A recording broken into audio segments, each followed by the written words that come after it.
За засгийн газрын гадаад өр бол 37 тэрбум доллар болсон байна. За Монгол улсын засгийн газрын гадаад өр бол 8 тэрбум гэдэг энэ гадаад өрийн мэдээллийг авлаа. За одоо ингээд энэ засгийн газар бол 14 мега төслийг ер нь ихэнхийг нь гадаад өр зээл тусламж бонд үнэт цаасаар одоо санхүүжүүлнэ гэсэн ийм чигт байгаа.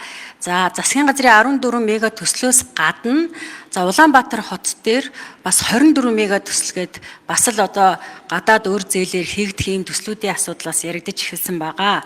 За тэгэхээр 26 оны энэ төсвийн хүрээний мэдээлэл төсөөлөлдөө за энэ өрийг одоо гадаад өрийг хичнээнээр нэмэгдүүлэхийн за яг одоо ямар төсөлд хэдэн долларын за хэдэн одоо үнэт цаасаар ямар үнэт цаасаар ямар өрийн бичиг ямар бондоор энэ 14 тэгээ дээрэс нь Улаанбаатар хотын нэмэх 24 мега төслийг санхүүжүүлнэ гэсэн ийм төсөөлөл төлөвлөгөө байгаа бай. Энэ дээр та хариулах боломж байна уу? Нэгдүгээр асуулт.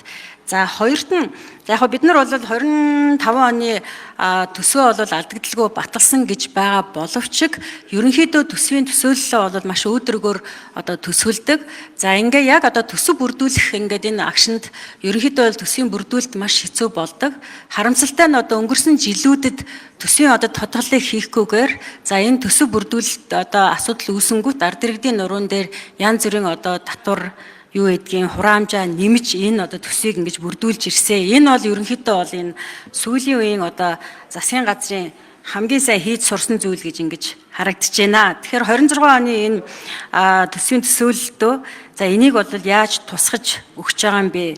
Энэ Монгол онгтой бодлого үйл ажиллагааны ямар нэгэн уялдаа холбоог бий болгосон зүйл одоо энэ 26 оны төсөөлөлд орж ирсэн үү? Хоёрдугаар асуулт. За гуравт нь инфляц өсөх за сая бол ерөнхийдөө олон гишүүд бас хэллээ инфляц өсөх хандлагатай байна. За хоёр оронтой тоонд ч орно гэсэн ийм одоо судлаачдын дүгнэлтүүд бас гарсан байгаа. Тэгэхээр энэ Монгол онгтойгоо бас энэ үйл ажиллагаагаа одоо мэдээж хэрэг ярьж хөөрч бас бодлого үйл ажиллагаагаа төсөөлж орж ирсэн байх гэж бодож байна. Тэгэхээр энэ дээр та сангийн сайд бас яг одоо ямар чиглэлээр за ямар одоо хууль бүрдүүлэлтэнд одоо бас уялдаа холбоог энэ зохицуулж энэ төсвийн төсөөлөлд оруулж ирж байгаа вэ гэсэн юм 3 асуултанд хариулт авъя. Тийм ээ бид 2012 онд зээлжих зэрэглэлээ алдсан. За харамсалтай нь энэ маань 12 жилийн дараа 2024 онд бид тэр төвшөндөө арай хийж очсон. Арай хийж очсон. Энэ хооронд бид нар маш их хүнд үеүүдийг туулсан байдаг. Маш их өртөгтэйгээр тэр зээлжих зэрэглэлийнхаа төвшинг эргүүлж олж авч чадсан. Энийг ойрын жилүүдэд бид дор хаяж энэ төвшөндөө хадгалах, за улмаар сайжруулах ийм зорилт тавьж ажиллаж байгаа гэсэн үг. За өмнөх жилүүдэд бид өрийн удирдлага амжилттай хийсэн. За дараагийн жилүүдэд ирж болох энэ дарамтуудыг одоо нэмгэлж чадсан, бууруулж чадсан. За хойш нь төсвүүдээр дарамтгүйгээр жигд хуваарлж чадсаны үр дүнд бид нодлон зээлжих зэрэглэлээ ингэж ахиулж чадсан байгаа юм. За тэгэхээр 2025 онд бид төлбөл зохих ёстой байсан 650 сая долларын өрийг бид нар өмнөх жилүүдэд зохицуулалт хийгээд төлөхийн төлцсөн байна. За тийм учраас 25 онд одоо бид дахиж одоо тулсан бондын үр байхгүй. 26 онд ч байхгүй. За харин урт хугацаатай за мөн олон талтын болон хоёр талт хөгжлийн төслүүд дээр авсан урт хугацааны хөнгөлөлтөө зээлүүдийн төлбөрүүд бол байгаа. За энийг бол төсвүүдээр багтаагаад явж байгаа. За томоохон төсөл төлбөрүүдтэй холбоочтой асууж байх шиг байна. За тэгэхээр ер нь аль болох бид нар төсвүүдээрээс одоо дахиж баталгааг тэр томоохон төслүүд рүү чиглүүлэхгүйгээр дахиж төсөл төлбөр санхүүжүүлэх богино хугацаатай өндөр хүүтэй бонд авахгүй ийм стратеги одоо оруулж ирж байгаа гэсэн үг. За дээрэс нь хэрвээ бид хоёр талтын бол олон талтын төсөл төлбөр авлаа гэхэд дандаа одоо project finance буюу төсөл нь өөрийгөө санхүүжүүлээд явах ийм л төсөл төлбөрүүд дээр зээл авна. Тухайлбал бид хэдхэн сарын өмнө одоо улсын хурлаар оруулж батлуулсан нэвт тусруулах үйлдвэр байна. За энэ төсөл бол Монгол улсын одоо хамгийн том зээлийн санхүүжилт төр бий болж байгаа төсөл. За энэ төсөл маань одоо хугацаанд ашиглалтанд оруулж яаралтай бид одоо өрөөгөөжийг нь одоо бүртгэх хэрэгтэй байгаа. Тэгж чадваас бид жил бүр бензиндээ төлж байгаа 2 тэрбум долларыг чинь талыг нь ядаж авч үлдэх юм байна. ийм үр дүнтэй төслүүд дээр л одоо сүүлийн жилүүдэд засгийн газар одоо зээл авч байгаа гэсэн үг. Тэрнээс биш одоо сандаж ширээ за байшин санхүүжүүлэх явандаа төсвүүдээр ачаал зардал нэмэх ийм одоо нийгмийн шинжтэй төсөлбөрүүдээс аль болох татгалзаж байгаа ийм дараагийн 3 жилийн одоо төлөвлөгөө орж ирж байгаа гэдгийг хэлье. За ингээд дахин хэлье. Энэ жил болон хойдон жилийн одоо тулдсан байсан бондын өрөөдийг бид аль хэдийн өмнөх жилүүдэд амжилттай зохицуулт хийсэн байгаа. Энэ чинь их гүшинэ. Дөрөвдүгээр энэ засгийн газраас оруулж байгаа тоонууд л та зөв яг сангийн сайтын хуваар гэх юм бол бид саналаа өгөөд явд юм байгаа юм. За ялангуяа энэ одоо яг төсвийн орлого зарлагаас бусад тоонууд дээр бол энэ төв банктай бол нэлээ бодлогоо уялдуулж тооцооллууд дээр хамтарч сууж ингэж оруулж ирдэг ийм тоонууд байгаа. За бид нар бол өмнө ингэж л хийдэг байсан. За одоо эдийн засгийн хөгжлийн яам хариуцдаг болсон учраас нэг хол хазаагаагүй болов гэж ингэж бодож байна. Тийм. Тэгэхээр сая та нэлээд деталь асуулаа тийм учраас эдийн засгийн хөгжлийн яамнаас хариулцсан зүг баха. Батгүй дарга хариулж байгаа. За мөнхтэй гишүүний асуултанд хариулъя. Яг төсвийн хүрээний мэдгдэл дээр ордог гадаад өртөө холбоотой тооцоо нь бол засгийн газрын өрийн хэмжээг дотоодын нийт бүтээгдэхүүнд эзлэх хувь хэмжээгээр заадаг байгаа.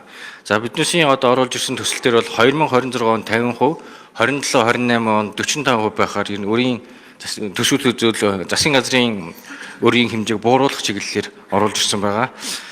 За ер нь бол түрүүнд дурдгдсан тэр татврын холбогдолтой асуудал дээр биднээс дотоодын нийт бүтээгдэхүүнд эзлэх төсвийн тэнцвэржүүлсэн орлогын нийт хэмжээг нь бол хувь хэмжээг нь бууруулж тооцсон байгаа эх 3 жилд. Тухайлбал 26 онд 31.7%, 27 онд 30.4%, 28 онд 29.6% хүрэхээр энэ одоо дотоодын нийт бүтээгдэхүүнд эзэлж байгаа тэнцвэржүүлсэн орлогын хувь хэмжээг бууруулна гэдэг нь дунд хугацаанд энэ татврын багц хуулиудыг өөрчлөх реформыг үе шаттайгаар хийх орон зайг нь бол биднээс ингэж гаргаж өгч байгаа. Энэ хүрээнд холбогд хууль тогтоомжид өөрчлөлт ороод явах байхаа. За 14 мега төсөл бол нийслэлийн 24 мега төслийн хувьд бол төсөл болгоныг хэрэгжүүлэх салбар онцлог байгаа. Төслийн одоо санхүүжилтийн модель загварууд нь бас өөр байгаа. Их усрын төрөл нь өөр байгаа. Энэ бүгд нь тохирсон төслийн бэлтгэл ажлууд яваад үе шаттайгаар санхүүжилт шийдэгдээд явна. За үүнтэй холбоотой санхүүжилтийг босгохтой холбоотой хууль эрх зүйн орчин дээр бол төр хувийн хөгжлийн түншлэлийн тухай хуулийн шинжилсэн өөрчлөлтийн төслийг засгийн газрын зүгээс бэлдээд ажиллаж байгаа. Мөн гадаадын хөрөнгө оруулалтын тухай хуулийг шинжилсэн өөрчлөлт, бусад бизнесийн орчныг сайжруулах хууль тогтоомжуудыг өөрчлөх, реформ хийх чиглэлээр ажиллаж байгаа. Энэ хүрээнд гадны шууд хөрөнгө оруулалт, бас төр хувийн хөгжлийн түншлэлийн томоохон төслүүдийн санхүүжилтийг төсөвт аль болох дарамт учруулахгүй шийдэх зүйтэй гэж үзэж байгаа. За инфляцтай холбоотой асуудлыг бас түрүүн тайлбарлсан өмнөх асуултан дээр үндсэн олон хүчин зүйл дундаас төсвийн тогтвортой байдлын зөвлөлөөс ялгаатай нь бол төсвийн зарлагын хэмжээг манай яамны тооцоол 2.3 их 80 дээр 26 онд бага байгаа. Тэгэхээр энэ төсвийн бодлого талдаа бас энэ нөлөөллийн зөрүү нь гарч ирж байгаа. За Монгол банктай мэдээж төсвийн бодлого, мөнгөний бодлогыг уялдуулах хоорондоо төсвийн санхүүгийн тогтвортой байдлын зөвлөл дээр бол тухайн үед бас энэ нөхцөл байдлаа ярилцаад явдаг. Тэгэхээр бодлогын хүүг өөрчлөх ч юм уу бусад асуудлууд нь тэн дээр уялдаад явна гэж хэлдэг. За тэгвэл эдийн засгийн яамнаас дахиад тодруулга авчээ. Одоо гадаадын зээл тусламж, за үн цаас, бонд гэдэг энэ дээр бол ерөнхийдөө бас ач холбогдол өгж байгаа. Энэ дээр бас найдлага байгаа гэдэг чинь. Тэгэхээр гадаад одоо энэ зах зээл нь гадаад улс төрийн нөхцөл байдал, геополитикийн нөхцөл байдал гэдээ маш одоо өөрчлөгдсөн байгаа. Тэгэхээр энэ дээр та бүхэн бас судалгаа хийсэн үү? Ерөнхийдөө одоо бас хэрэгжих бодит боломж нь ямар байгаа вэ?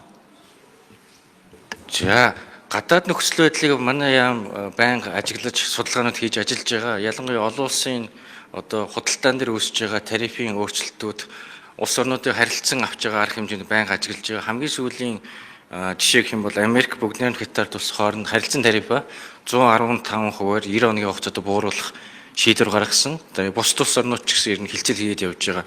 За мэдээж энэ гадаад нөхцөл байдлын нөлөөллийг манай хамгийн том худалдааны түнш одоо гол экспортын орлогоос хамаардаг Бүгд найрамд Хятад улсын эдийн засагт үзүүлэх нөлөөллийг бас биднээс тусгаалan авч үзэж байгаа. Ойрын 2 жилийн хувьд бас энэ сөрөг нөлөөллүүд гарна гэсэн тооцоолоод олон улсын байгууллагууд бол манай яамны дотоод тооцоололтыг гарч байгаа. Үүнтэй холбоотой эрсдлийг тооцоод биднээс бас түрүүнд дурдсан тодорхой хэмжээний өсөлтийн тоо хэмжээг өмнөх онд гаргаж ирсэнтэй харьцуулахад бууруулж тооцсон асуудлууд байгаа.